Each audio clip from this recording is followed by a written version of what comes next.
Hey everyone, welcome back to the DTM channel. Today, we have something truly fascinating to talk about: 3D printing. Have you ever wondered how you can turn your imagination into reality?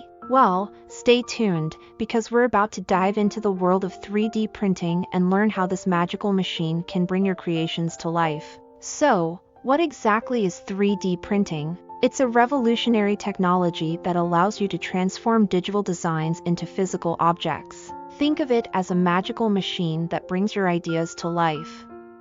Let's break down the process. First, you start with a digital design, which serves as the blueprint for your creation. This design is then sliced into thin layers by the 3D printer software. Next, the 3D printer meticulously builds up these layers, one on top of the other, using a variety of materials like plastic, metal, or even food-grade ingredients. Now that we understand the basics, let's talk about how you can use 3D printing in your own projects. It's simpler than you might think.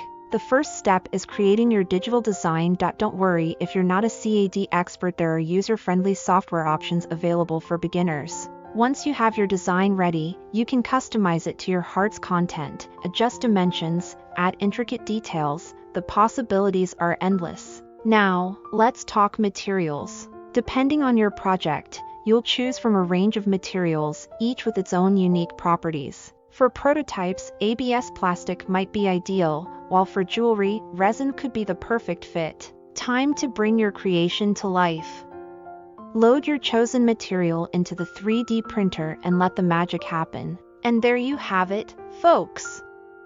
3D printing is a game changer, allowing you to unleash your creativity like never before. The possibilities are limited only by your imagination. So, what will you create first? Thank you so much for joining us today. Don't forget to like, subscribe, and hit that notification bell so you never miss out on our exciting content. Until next time, happy creating. Mal will be back soon.